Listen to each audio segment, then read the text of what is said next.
I'm not dead yet. Yes, you are. Hi there, everybody. This is Camzilla51 back again after 2 years, because college sucks. But today, we're at Botcon 2016, what may be the very last Botcon ever, and it's Beast Wars. It's the most important to me ever. Of all the things that it could be, 20 years of Beast Wars. It's like an amalgamation of me, of all of me. Anyway, so I'm trying something new with the review setup. You're going to be able to watch me as I review the figures that I'm going to show for you today, and I'm going to show for you, with first reactions for all, the Botcon box set for the Combiner Wars Tripredacus Council, as well as the Megatron figure and the Airazor figure. So we're going to take a look at all of those first reactions. It's going to be fun. So here we go. And he's just the placeholder because I thought he was terrific. Now, something that you should all know, as you can clearly see, I brought figures with me for comparisons because I love you and I care. That's 10 figures for comparisons over there. Don't say we never did anything for you. So first what we're going to do, we're going to start out with Terrorsaur. Now, when this was revealed, I thought this was brilliant. And Terrorsaur never really had a figure for the 10th anniversary set from 2006. So here you get some, alright, this is some instructions and a bio card, and open up this,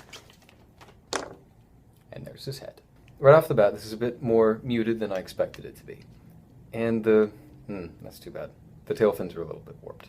They were folded flat like this.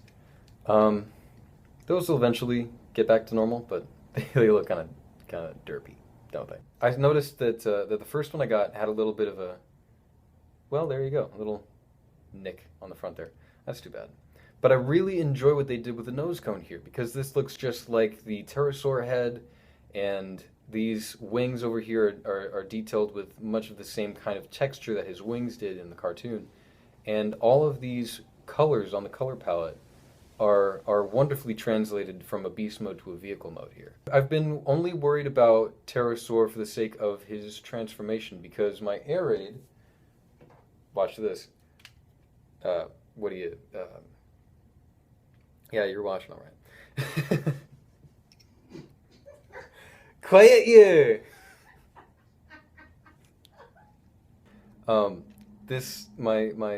It's been a long day!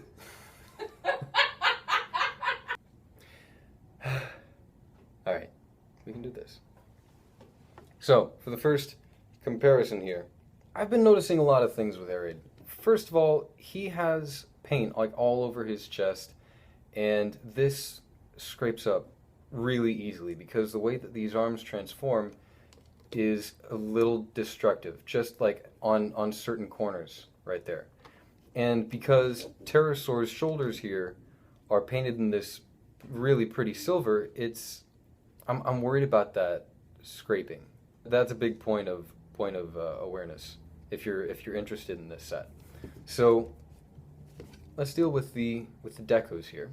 I really like how the delta shape of this jet translates over to Terrorsaur's idea of a beast mode, or of a vehicle mode, because he can be with his wings all the way out, and with this, because the Autobot symbols were dead up like that, if you open it up, it just looked strange. It never really made sense to me. Whereas Terrorsaur here, you've got his you've got some play that you can have in there, and of course that's very much like you can get with the articulation of wings. If this were a Cybertronian jet, and I'm sure that's the thing that makes people scratch their heads most, you could use this to animate for wing movement, and that's really fun. So overall, I think this is a very well interpreted vehicle mode from the pterodactyl that it's supposed to be. So we're going to cut away, and then I'll show you the robot modes.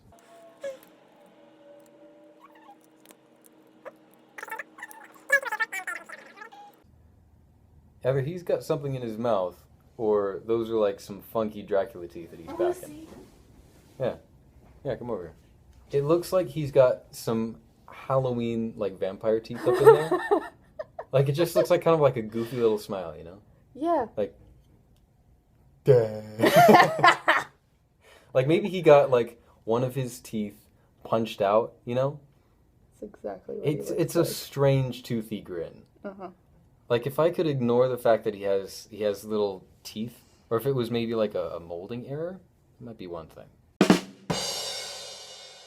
And then, you know what that does? Don't forget the ducky. The ducky's the most important part. I won't forget the ducky. The ducky is there. I'm going to talk about the ducky when I talk about Megatron. And oh, we're crooked. Here we have the robot modes compared side by side. Now, what's neat about the robot modes here is that with Air Raid, you had these variable wings here, and for Air Raid, they can be down by the back for that classic aerial bot look, or you can bring them up like this to have kind of a flared seeker look, or you can have them in this tight little backpack like the official images for Terrorsaur show. But I think what would probably look better for Terrorsaur is to have them out to the sides a little bit, because he in the show he kind of has these wings that protrude out of his silver bits there, and I don't think they should have interfered with this by putting red paint on this part, because this is wonderful detail to show off in silver plastic. Look at those vents. God, those are fantastic. Is that even? Yeah, I think that's darker paint within the vent to give it depth. Oh, that's inspired. And then all these details on the arm there. Here's another point of paintwear. See right here on Air Raid. Check it out. We're going to zoom in on a robo crotch. This little crotchal region right here, this crotch spot, this has two little paint chips there because Air Raid's shins come up and they scrape that point on transformation. These shoulder regions up here, be careful when moving these up, all right? Because on Air Raid you can see, and since I've owned him from, God, how long has it been? This has survived from constant play, and you can see where there have been some paint chippings and scratchings just from that shoulder moving past that chest. Now, over here, of course, you don't have any paint on the chest, so that's spared, but the shoulders are still painted.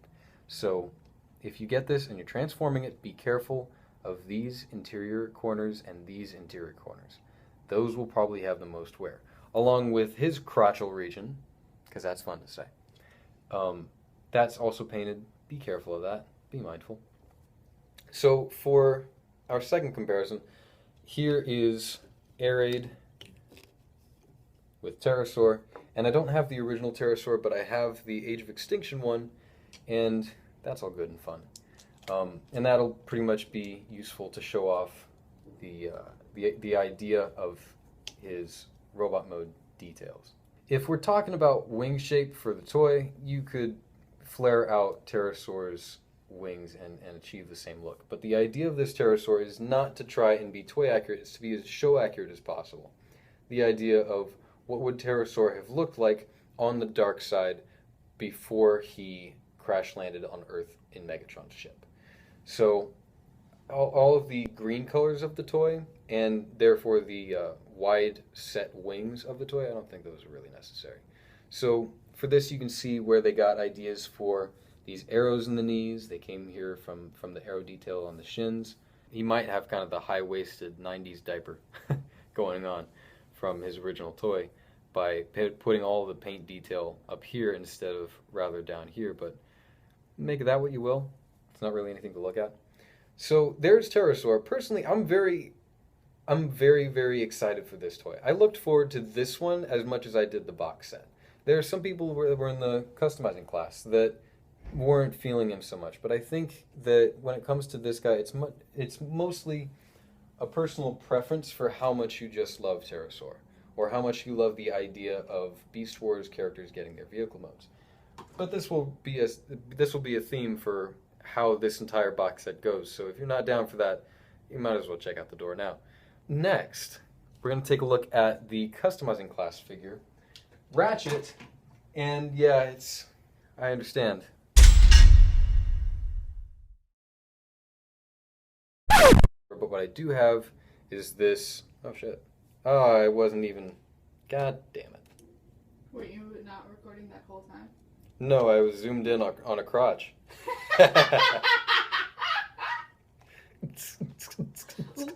See, I told you were filming a sex tape.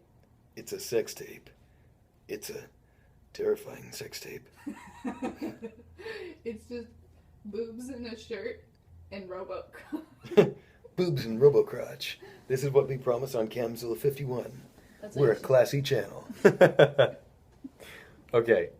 We're going to do this again. Okay.